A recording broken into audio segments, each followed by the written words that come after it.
Saya percaya udara di luar dingin, maka itu hari ini saya tahu kita perlu icebreaker. Suatu yang menghancurkan es itu, agar kita bisa dengan sukacita datang ke tempat ini, beribadah kepada Tuhan. Amin. Ada satu slide yang lucu, cuman saudara perhatikan ini sebab ada hubungannya dengan khotbah minggu ini. Saya silakan ini.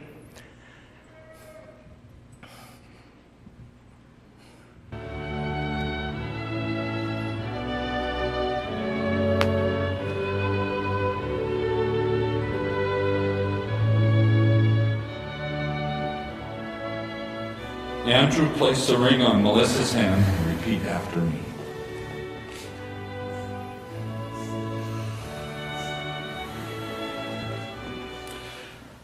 I, Andrew Paul Daniel Engstrom.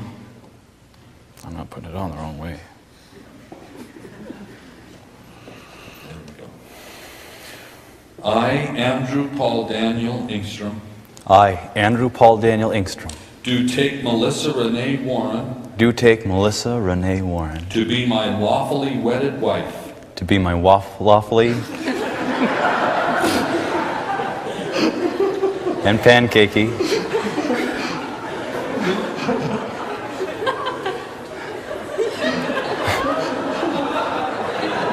I've been scared of this all my life.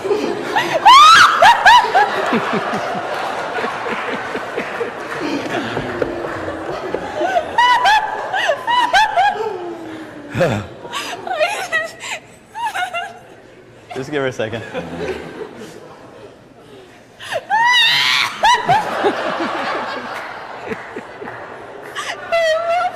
It's okay, folks. I've seen this before. Okay. I, Andrew Paul Daniel.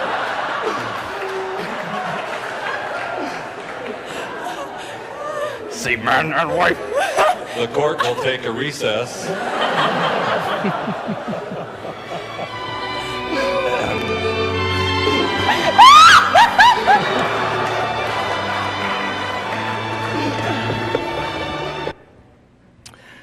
Saudara, di sini kita bisa melihat kehidupan ini nggak terlalu serius. Jangan kita terlalu serius dengan kehidupan kita. Apabila ada kesalahan, pastor kita selalu ngomong lawful jadi waffle. Itu lumayan, itu lumrah lah. Kita ketawa bersama-sama, amen.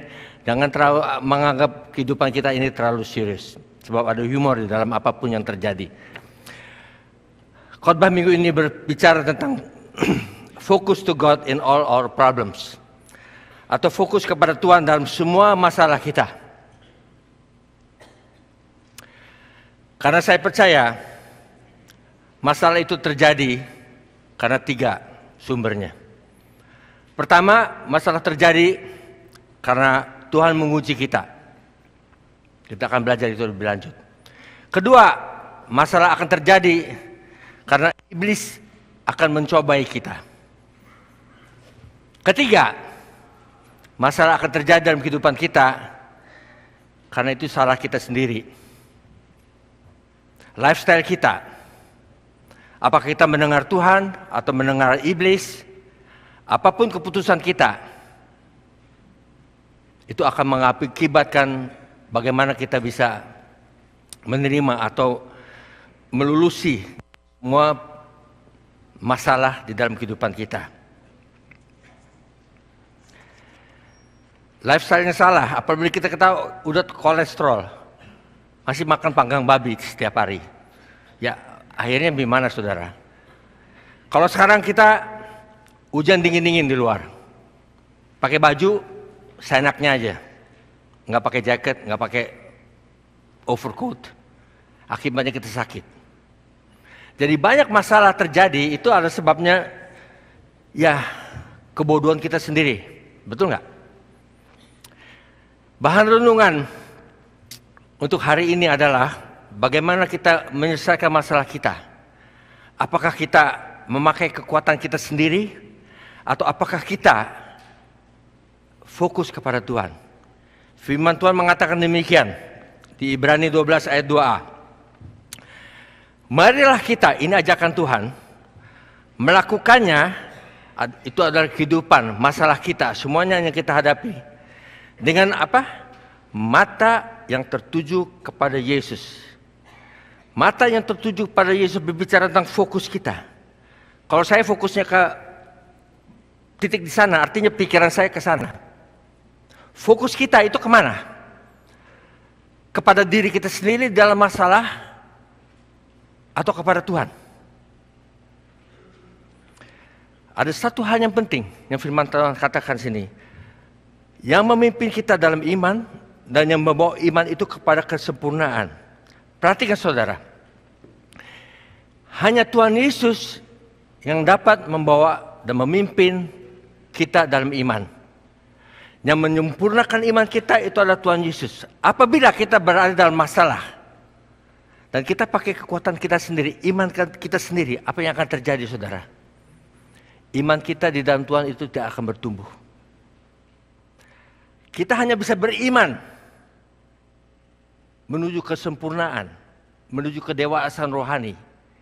Itu hanya melalui Tuhan Yesus. Segala perkara dapat kutanggung di dalam Dia yang memberi kekuatan kepadaku. Artinya segala masalah, right? Yang kutanggung ini di dalam Dia yang memberi kekuatan kepadaku. Ini artinya bukti dari iman kita. Kepada siapakah kita menempatkan masalah kita? Tuhan mengatakan demikian. Segala masalah atau perkara atau apapun yang jelek yang terjadi dalam kehidupan kita, dapat kita apa? Tanggung. Di dalam siapa? Di dalam Yesus yang memberi apa? Kekuatan kepada kita. Kalau kita menyerahkan masalah kita kepada Tuhan, saudara, yang terjadi adalah masalah itu dapat kita tanggung bersama-sama dengan Tuhan. Tuhan yang akan menguatkan kita, menyelesaikan setiap masalah dalam kehidupan kita. Maka dari itu, kalau kita perhatikan, perkara apakah yang Rasul Paulus dapat tanggung? Kita bisa belajar banyak daripada Rasul Paulus di sini. Yang diucapkan kepada jemaat di Filipi. Demikianlah firman Tuhan, kukatakan ini bukanlah karena kekurangan. Maksudnya di sini kekurangan uang atau diminta-minta uang kepada jemaat, tapi ada satu maksud, makna yang Paulus katakan di sini. Sebab aku telah belajar, dia sudah belajar untuk mencukupkan diri dalam segala keadaan. Paulus dalam kekurangan atau kelebihan di dalam hal keuangan tidak menjadi masalah bagi dia. Karena dia sudah belajar untuk mencukupkan dirinya. Dia sudah melatih dirinya. Dia sudah, Hana katakan minggu lalu, dia sudah melatih imannya. Sehingga dalam, aku tahu dia katakan demikian seterusnya, aku tahu apa itu kekurangan. Dan aku tahu apa itu kelimpahan. Dalam segala hal dan dalam segala perkara, masalah apapun, tidak ada sesuatu yang merupakan rahasia bagiku. Jadi bagi Paulus, di dalam kehidupannya saudara, tidak ada suatu masalah yang dia tidak tahu. Tidak ada suatu rahasia yang dia tidak tahu. Dia mengetahui dengan benar pada saat dia, apakah dia diuji atau dicobai, atau apapun yang terjadi dalam kehidupan dia, tidak ada satu rahasia bagi dia. Baik dalam hal kenyang maupun dalam hal kelaparan, baik dalam hal kelimpahan maupun dalam kekurangan. Kita pelajari firman sini lebih lanjut lagi sedikit. Pertama, masalah apa yang Rasul Paulus dapat tanggung? Pertama, dia menanggung apapun yang dapat, apapun juga yang berada dalam kehendak Tuhan dalam hidupnya. Paulus dapat menanggung apapun juga yang berada dalam kehendak Tuhan dalam hidupnya. Jadi tidak ada satu masalah yang sulit bagi Paulus yang dia tidak bisa tanggung. Kenapa saudara? Karena hidupnya berada dalam kehendak Tuhan. Yang nomor dua, Paulus mengerti bagaimana hidup dalam kecukupan, baik kekurangan maupun kelimpahan. Di dalam kekurangan, saya tahu lifestyle-nya Paulus adalah di dalam kekurangan, waktu dia kelaparan, dia tahu dia sedang diuji oleh Tuhan. Karena nggak ada problem lagi. Dia bisa tahu itu waktunya dia mesti puasa, saudara. Tetapi dalam kelimpahan, inilah kadang-kadang problemnya, di mana dia kadang-kadang bisa dicobai oleh si iblis. Kenapa? Di dalam kelimpahan, kemana dia harus berikan uang ini, kepada jemaat yang mana? Itu dia perlu tahu dari Tuhan, supaya jangan dicobai oleh iblis, apakah dia pakai ini untuk diri sendiri, atau kepada jemaat yang salah. Jadi perhatikan, di dalam setiap keputusan yang Paulus ambil, dia selalu berada dalam kehendak Tuhan. Nomor 3, dia mengerti bahwa Allah memenuhi segala kebutuhannya menurut kekayaan dan kemuliaannya dalam Kristus Yesus. Saudara, ini adalah security yang Paulus punyai atau hidupi dalam kehidupannya. Dia mengerti bahwa Allah memenuhi segala kebutuhannya. Dia nggak usah takut, saudara. Dia tahu Tuhan akan memenuhi kebutuhannya menurut kekayaan dan kemuliaan dalam Kristus Yesus. Dia merasa aman karena matanya selalu tertuju kepada Tuhan. Tapi dia perlu latihan, saudara, untuk hal ini, dan juga perlu ujian. Saya udah khotbah hal ini yang akan saya berikan di sini mungkin 10 tahun yang lalu. Mungkin yang orang-orang tua yang tahun 80-an, 90-an sudah mendengar hal ini. Tapi biarlah kita introspeksi diri kita sekali lagi. Apakah kita sudah menjalani atau mengetahui dengan benar atau sadar akan hal ini? Rahasia hidup Paulus. Pertama, Paulus mengerti perbedaan antara ujian dan pencobaan. Dan saya percaya juga semua rasul pun mengerti akan hal ini. Mari kita baca dari Yakobus 1 ayat 26, ayat 1, 2 sampai 6a. Perhatikan firman di sini, saudara. Anggaplah sebagai suatu kebahagiaan apabila kamu jatuh ke dalam berbagai-bagai pencobaan. Aneh kan firman Tuhan? Siapa sih mau jatuh dalam pencobaan? Sudah itu kita suruh berbahagia lagi. Karena pencobaan di sini, saudara, bukan berbicara tentang pencobaan temptation, tapi pencobaan ujian. Mari kita baca lagi firman Tuhan, sesuai dengan terjemahan yang benar. Anggaplah sebagai suatu kebahagiaan apabila kamu jatuh ke dalam berbagai-bagai ujian. Perasmos. Itulah kata aslinya. Sebab kamu tahu bahwa ujian terhadap imanmu itu akan menghasilkan ketekunan. Maka itu kita bisa berbahagia, saudara. Kita bersuka cita. Kalau Tuhan sedang menguji kita, jangan kita jadi sedih atau jadi depres, saudara. Tapi biarlah kita bersuka cita. Terima kasih Tuhan. Kita bersyukur. Engkau sedang menguji saya pada saat ini. Karena ujian ini akan menghasilkan apa? Ketekunan bagi iman kita. Dan biarkanlah ketekunan itu memperoleh buah yang matang. Supaya kamu menjadi apa? Sempurna dan utuh, artinya penuh hikmat, dan tak kekurangan suatu apapun juga. Kita jadi whole, artinya sewaktu Tuhan menguji kita, menguji iman kita itu akan bertambah. Iman itu akan menjadi sempurna. Seperti ulangan, saudara. Waktu saya di sekolah dulu, tiap kali naik kelas harus ulangan. Kapan kita tahu kita sudah lulus dari ulangan? Kalau kita lulus dari ujian. Bagaimana kita mesti ujian itu terjadi? Kalau kita belajar dengan benar. Atau melakukan apa yang guru kita ajarkan. Tetapi apabila di antara kamu ada yang kekurangan hikmat, nah disinilah Tuhan mengajarkan demikian. Apabila kita jatuh dalam satu pengujian, dan kita tidak tahu apa yang kita harus lakukan, kita kekurangan hikmat. Nomor satu kita perlu datang adalah mata kita tertuju pada Tuhan Yesus. Hendaklah ia memintanya kepada Allah hikmat ini. Tetapi apabila di antara kamu ada yang kekurangan hikmat, hendaklah ia memintanya kepada Allah. Jadi waktu kita diuji, saudara, yang paling penting adalah kita minta hikmat Tuhan bagaimana menyelesaikan perkara ini, ujian ini, sehingga kita berhasil. Dan tidak membangkit-bangkit, maka hal itu akan diberikan kepadanya. Hendaklah ia memintanya dengan iman dan janganlah bimbang. Di dalam ujian, saudara, yang penting adalah perhatikan firman Tuhan. Anggaplah sebagai suatu kebahagiaan apabila kamu jatuh ke dalam berbagai-bagai pencobaan. Siapa sih mau jatuh dalam ujian?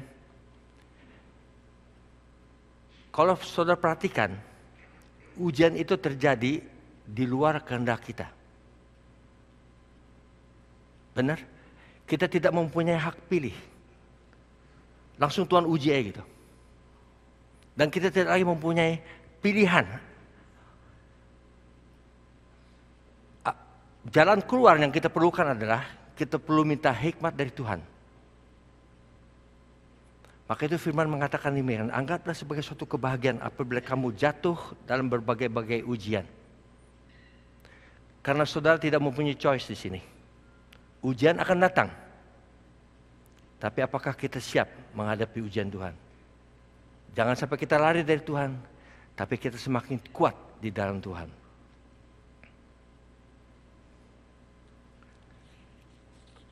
Sekarang kita lihat apa bedanya ujian dan pencobaan.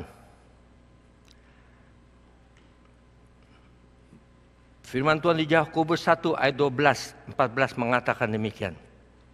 Perhatikanlah. Berbahagialah orang yang bertahan dalam pencobaan. Ini temptation, saudara. Jadi dalam ujian kita berbahagia, di dalam pencobaan kita berbahagia. Karena keinginan Tuhan dalam hidup kita adalah kita bersuka cita terus senantiasa, saudara. Kita terus bisa hidup dalam sikap hati yang positif, dalam keadaan yang positif. Jangan sampai sesuatu yang negatif yang mencekam kehidupan kita. Di sini kata berbahagialah orang yang bertahan, artinya bisa melawan pencobaan atau cobaan si iblis. Sebab apabila ia sudah tahan uji, dia sudah menang atas pencobaan iblis ini, ia akan menerima mahkota kehidupan yang dijanjikan Allah kepada barang siapa yang mengasihi dia. Apabila ia dicobai, janganlah ia berkata, pencobaan ini datang dari Allah. Sebab Allah tidak dapat dicobai oleh yang jahat dan ia sendiri tidak mencobai siapapun. Tetapi tiap-tiap orang yang dicobai oleh keinginan sendiri akan diseret dipikat olehnya. Jadi summary daripada ayat ini demikian, saudara. Kita perlu berbahagia apabila kita dicobai oleh si setan, oleh si iblis. Kenapa? Karena kalau kita menang di dalam pencobaan ini, kita akan bikin berhasil dari hari ke hari. Jangan katakan cobaan datang dari Tuhan. Tuhan tidak akan mencobai. Tuhan akan menguji saudara. Tapi iblis akan mencobai saudara. Ini perbedaannya. Pencobaan selalu datang karena kedagingan kita. Karena ada unsur kedagingan yang kita akhirnya dipikat oleh pencobaan itu dan akhirnya jatuh. Ini berarti bahwa kita mempunyai hak pilih. Kita dapat memilih apakah kita mau jatuh dalam pencobaan atau menolak pencobaan ini. Contohnya Ayub, kehidupan Ayub saudara. Kita tahu Ayub diuji oleh Tuhan, right? Sampai hidupnya berarakan. Tapi juga saya tahu pada saat dia diuji oleh Tuhan, ada pencobaan dari si iblis datang. Si iblis pun mau ambil bagian dalam hal ini. Jadi setiap kali kita diuji oleh Tuhan, hati-hati saudara. Si iblis ini turut campur juga. Bagaimana Ayub dicobai oleh iblis? Oleh istrinya sendiri. Oleh teman-temannya. Katakan, lu kutuk ayat Tuhan lah. Pergi dari Tuhan, ngapain kamu berbakti kepada Tuhan yang demikian? Sampai kamu jadi begini. Anaknya meninggal, hartanya semuanya habis. Tapi Ayub tetap setia. Ayub menang dalam pencobaan. Ayub menang dalam ujian ini. Sehingga pada akhirnya firman Tuhan mengatakan dia diberkati 2 kali lipat, saudara. Dari apa yang dipunyai lebih dahulu. Abraham pun diuji oleh Tuhan. Dia harus mempersembahkan anaknya. Itu ujian bagi dia. Karena dalam pikirannya dia tidak punya choice. Saya percaya juga iblis pada saat itu mencobai dia. Mengatakan dalam pikirannya mungkin, ya ampun, anak satu-satu kamu masa kamu persembahkan pada Tuhan? Bagaimana itu bisa terjadi? Itu ada di pikiran dia. Tapi apa yang dia ambil?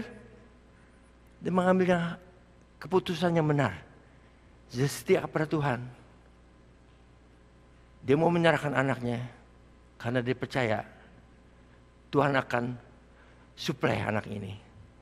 Tuhan akan membebaskan anak ini dari kematian. Tuhan akan memberikan dia kebangkitan hidup lagi. Jadi setiap problema atau masalah dalam kehidupan kita, saudara, kita perlu tahu ada saatnya kita diuji oleh Tuhan. Dan pada saat itu pun kita bisa dicobai oleh si iblis. Tapi ada satu hal yang penting. Kita mau punya hak pilih untuk melawan si iblis. Dan berterima kasih atas ujian yang Tuhan berikan pada kita. Sebab kita tidak punya choice dalam hal ini. Jadi secara summary dapat saya katakan demikian. Bedanya ujian dan pencobaan. Ini perlu dipraktikkan di rumah, saudara. Sebab saudara akan mengalami hal ini semuanya. Oke, ujian itu datang dari Tuhan. Berbahagialah kita bila diuji. Karena apa? Karena ini terjadi di luar kemauan kita. Kita tidak dapat memilih hal ini akan terjadi tidaknya. Seperti Ayub tadi. Kalau kita kurang hikmat, minta hikmat. Sebab hasilnya luar biasa, saudara. Kita akan makin tekun dalam iman kita. Sehingga iman kita akan menjadi dewasa. Kita akan menjadi dewasa rohani. Karena Tuhan akan menguji kita. Dan kita selalu akan bisa memenangi hal ini bersama-sama dengan Tuhan. Maka itu Tuhan katakan demikian. Segala perkara dapat kutanggung bersama Tuhan. Pencobaan dari iblis. Perhatikan saudara. Datang dari iblis. Namanya udah beda. Satu perasmos, satu pelagos. Ujian bicara tentang trials atau tes. Pencobaan datang dari kata temptation, pelagos. Datang dari iblis. Kita berbahagia bila bisa bertahan melawan cobaan ini. Kita gagal. Kenapa? Karena kita ikut kedagingan kita. Diseret, dipikat oleh kedagingan kita. Kita punya choice. Kita dapat memilih apabila si iblis mencobai kita. Sebabnya karena kita tidak berhikmat, maka itu kita jatuh. Hasilnya adalah dosa, akhir maut.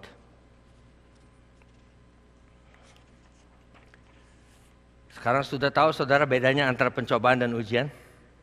Saya akan kasih kuis, ada 4 kuis. Kuis yang pertama, dikatakan ini, pencobaan-pencobaan yang kamu alami ialah pencobaan-pencobaan biasa. Yang tidak melebihi kekuatan manusia. Sebab Allah setia dan karena itu ia tidak akan membiarkan kamu dicobai melampaui kekuatanmu. Pada waktu kamu dicobai, ia akan memberikan kepadamu jalan keluar sehingga kamu dapat menanggungnya. Apakah ini pencobaan atau ujian?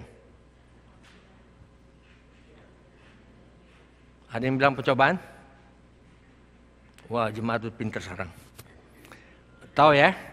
Kalau kita baca lagi, kata di sini adalah perasmos. Ujian-ujian yang kamu alami ialah ujian-ujian biasa. yang tidak melebihi kekuatan manusia. Sebab Allah setia dan karena itu Ia tidak akan membiarkan kamu diuji melampaui kekuatan kamu. Haleluya. Pada waktu kamu diuji, Ia akan memberi kepadamu jalan keluar. Sehingga kamu dapat menanggungnya. Kalau kita diuji sama Tuhan, don't worry. Tuhan tidak akan menguji kita lebih dari kekuatan kita. Dan Dia pasti akan memberi kita jalan keluar. Yang kita perlukan adalah minta hikmat dari Tuhan. Bagaimana mendapatkan jalan keluar ini. Itu yang penting. Kuis yang kedua. Diambil dari Ibrani 2 ayat 18. Sebab oleh karena Ia sendiri telah menderita karena pencobaan, maka Ia dapat menolong orang yang dicobai. Ini bicara tentang Tuhan Yesus. Sebab Tuhan Yesus sendiri telah menderita karena pencobaan, maka Ia dapat menolong mereka yang dicobai. Apakah ini ujian atau pencobaan? Ada yang bilang ujian? Wah, puji Tuhan, jemaat luar biasa sekali. Beri tepuk tangan dong pada arti saudara sudah mengerti sekarang bedanya. Baca lagi sebab oleh karena Ia sendiri Tuhan Yesus telah menderita karena pencobaan, karena temptation. Jadi Tuhan Yesus pun dicobai oleh si iblis. Maka Tuhan Yesus dapat menolong mereka yang dicobai. Jadi kalau kita dicobai oleh iblis, kita bisa melawan iblis dengan pertolongan karena Tuhan Yesus sudah melakukan hal itu. Sudah mengalami pencobaan dari iblis juga. Jadi dia tahu, Tuhan Yesus tahu kapan kita bisa bertahan melawan pencobaan. Tidak jauh tuh. Kita perlu hikmat. Kita minta kepada Tuhan. Tuhan, bagaimana saya menyelesaikan kalau ada iblis menyerang saya? Dia akan membantu saudara. Kuis nomor 3. Diambil dari Wahyu 2 ayat 10. Jangan takut terhadap apa yang harus kamu derita. Sesungguhnya iblis akan melemparkan beberapa orang dari antara kamu ke dalam penjara supaya kamu dicobai dan kamu akan beroleh kesusahan selama 10 hari. Hendaklah engkau setia sampai mati dan aku akan mengaruniakan kepadamu mahkota kehidupan. Ini pencobaan atau ujian? Ada yang bilang pencobaan, siapa yang bilang pencobaan? Ada yang bilang ujian? Wah, mereka masih bingung nih. Nah, di sini senang saya kalau ini. Artinya belum mantap nih, belum klik. Saudara perhatikan, firman ini datangnya diberikan kepada jemaat di Smyrna. Oke. Pada saat itu di jemaat Smyrna itu ada kedatangan orang-orang Yahudi yang mereka kelihatannya rohani, tapi adalah jemaat iblis. Oke, jemaat yang pro iblis, setan. Maka itu dikatakan di sini, jangan terhadap mereka yang harus apa yang engkau derita, sebab sungguhnya iblis, jemaat ini, iblis ini akan melemparkan beberapa orang dari kamu ini akan difitnah, akan dicobai, oleh iblis, sehingga kamu masuk ke dalam penjara. Kita akan berkesusahan, tetapi hendaklah engkau setia sampai mati dan aku mengaruniakan kepadamu mahkota kehidupan. Sekarang kita balik lagi bacanya. Kata apa di sini? Perasmos atau pelagos? Oke, baca sama-sama. Jangan takut terhadap apa yang harus engkau derita. Penderitaan itu kita bisa tanggung, saudara. Sesungguhnya iblis akan melemparkan beberapa orang di antara kamu ke dalam penjara. Supaya kamu apa? Diuji. Setia sama Tuhan. Diuji. Kata di sini adalah perasmos. Dan kamu akan beroleh kesusahan selama 10 hari. 10 hari. Tidak akan lebih daripada kekuatan kita sendiri, saudara. Ujian Tuhan. Hendaklah engkau setia sampai mati. Dan Tuhan akan mengaruniakan kepadamu mahkota kehidupan. Kata di sini adalah perasmos. Ujian. Nomor 4 terakhir. Matius 26 ayat 41. Berjaga-jagalah dan berdoalah Supaya kamu jangan jatuh ke dalam apa? Pencobaan. Roh memang penurut, tetapi daging lemah. Ujian atau pencobaan? Pada tahu semuanya. It's not bad. Dari 4, 3 mantap, 1 masih kurang ngerti. Di sini kita bisa melihat bahwa pencobaan itu berhubungan dengan kedagingan kita yang masih lemah. Betul? Itu yang bisa dicobai oleh si iblis, saudara. Kedagingan kita sendiri. Karena roh penurut. Roh kita yang sudah mendapat roh Tuhan dalam kita itu nurut Tuhan, no problem. Tapi iblis dapat mencobai kita. Sekarang pertanyaan adalah, mengapa Tuhan menguji kita? Tuhan menggunakan masalah, setiap problema, oke? Untuk nomor 1, mengarahkan kita kembali kepada Tuhan.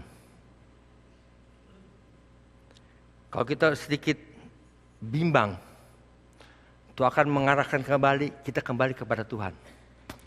Contohnya yang dapat saya katakan adalah contoh yang saya berikan 10 tahun lalu. Seorang istri mendengar suaminya di lay off. Istri ini punya choice? Punya choice istri ini? Punya pilihan? Enggak punya pilihan, Bang. Suaminya katakan pulang dari pekerjaannya, sorry istri, saya di lay off. Si istri ini dalam ujian atau pencobaan?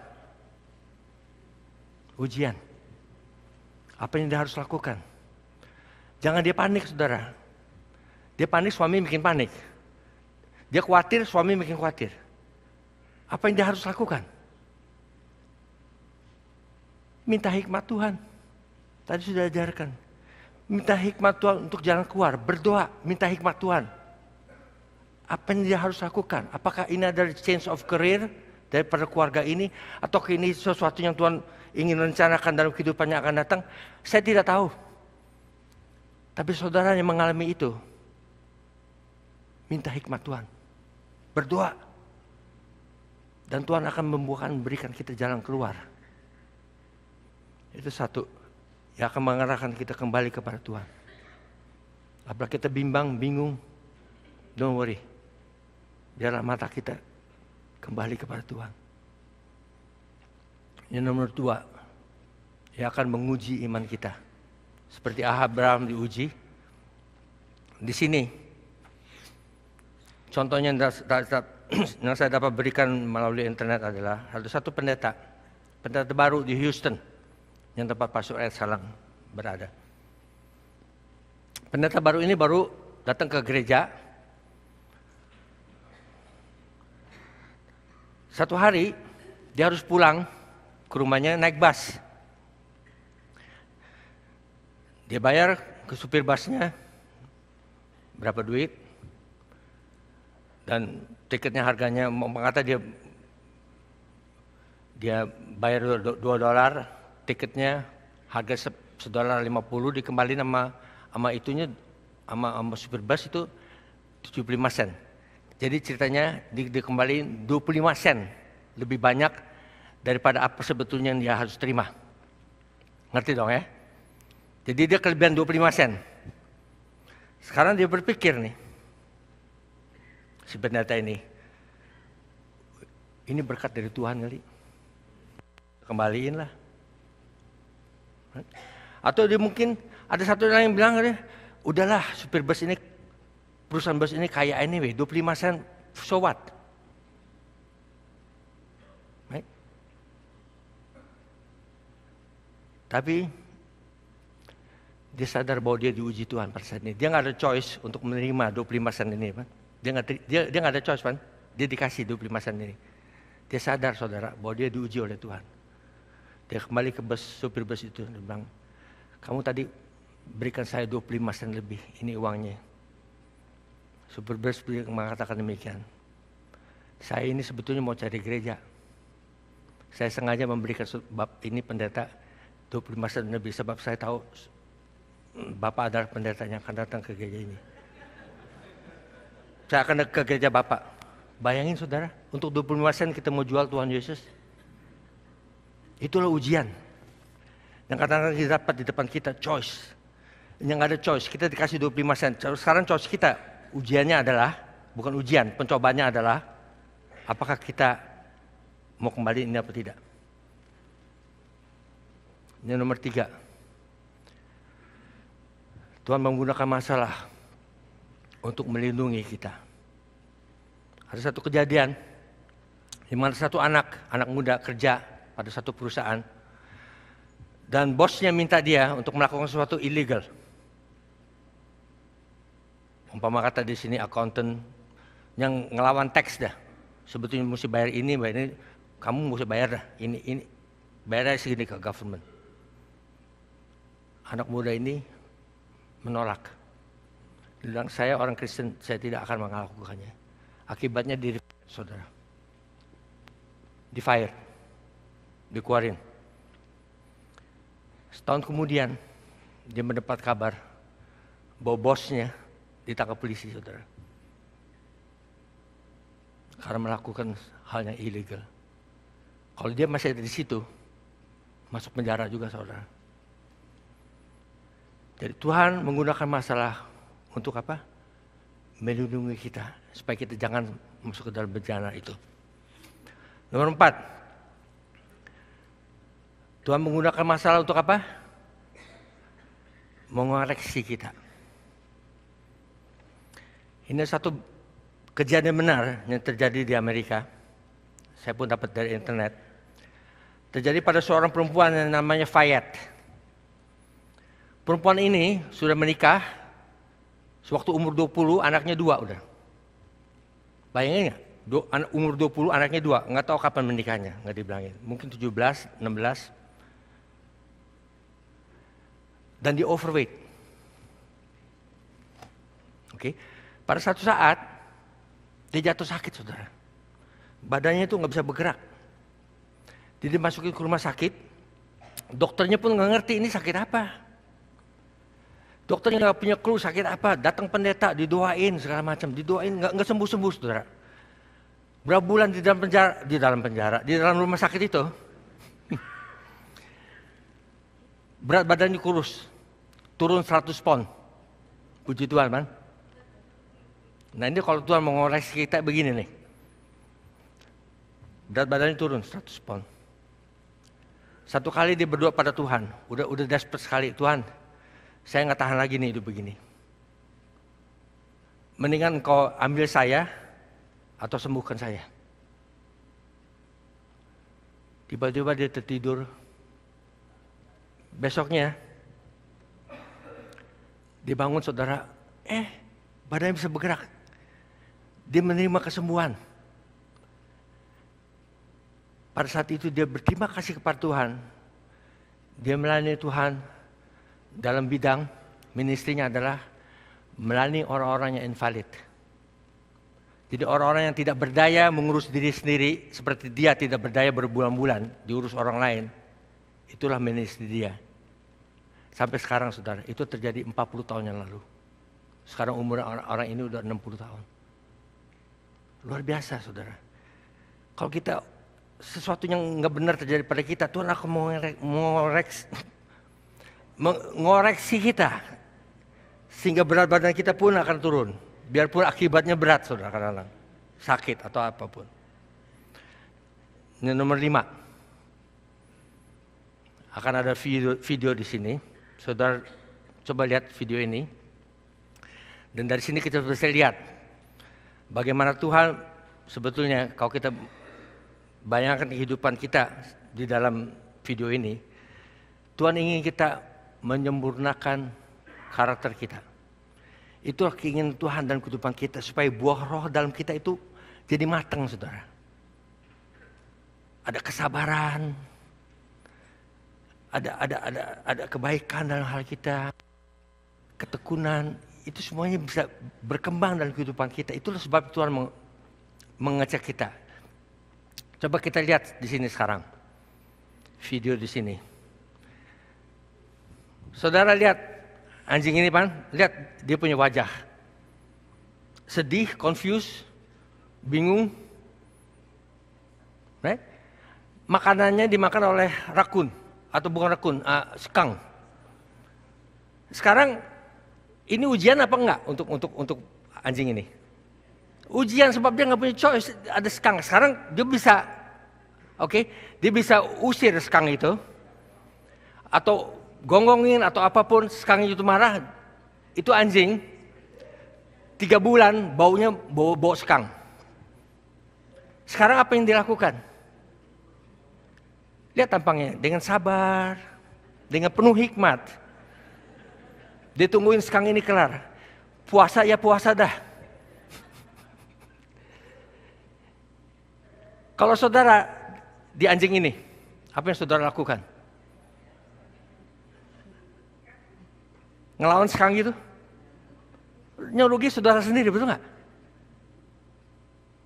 Inilah keinginan Tuhan dalam kehidupan kita. Adalah menyempurnakan karakter kita.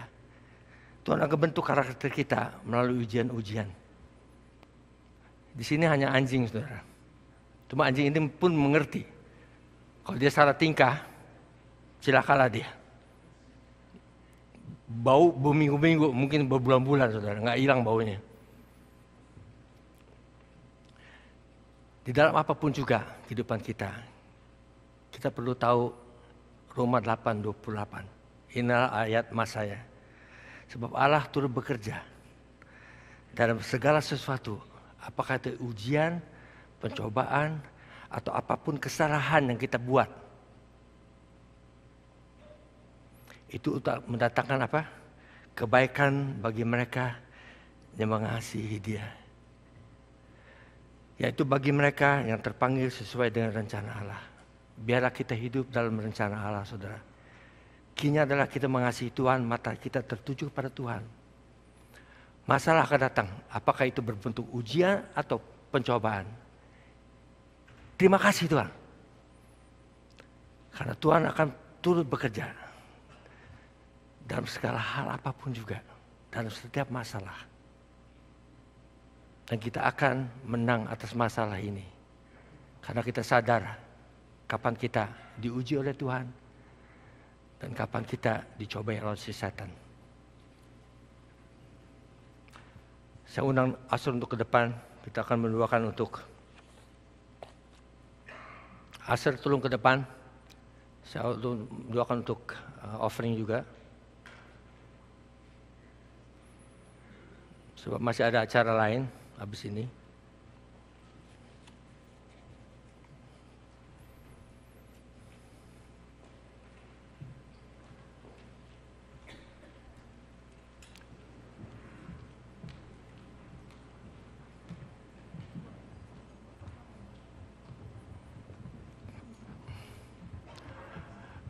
Mari kita berdoa.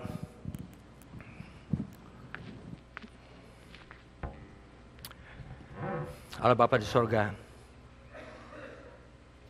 kami berterima kasih atas firman-Mu Tuhan. Yang sebetulnya merupakan satu rahasia sebetulnya. Dapat, seperti Paulus katakan, itu rahasia dalam kehidupannya. Yang dia dapat mengerti Tuhan. Bahwa rahasia ini sebetulnya bukan rahasia. Apabila kami hidup di dalam Kau. Apabila kami sadar Tuhan, kapan kami berada dalam ujian daripada-Mu atau pencobaan daripada si iblis. Dan kami akan berbahagia Tuhan di dalam menerima semua perkara ini. Karena kami tahu Engkau turut campur dalam segala apapun juga yang kami alami. Kami mengucapkan syukur Tuhan atas kebaikan-Mu. Atas kebaikan-Mu, atas apapun yang Kau telah lakukan dalam kehidupan kami. Pada saat ini pun jemaat-Mu sudah siap Tuhan untuk memberikan kembali apa yang Kau telah berikan kepada kami. Semua berkat, rohani, jasmani, apapun itu yang kami terima. Kami kembalikan kepada-Mu Tuhan. Sebagai offering kami. Jadikan ini semua berkat Tuhan. bagi sekeliling kami. Berikan kami pimpinan di sini Tuhan, wisdom, hikmat, bagaimana melakukan yang terbaik bagi Engkau. Terima kasih Tuhan. Kami menyerahkan diri kami masing-masing dalam nama tangan-Mu. Dalam nama Tuhan kami Yesus Kristus Allah kami hidup, kami sudah berdoa dan mengucap syukur. Amen.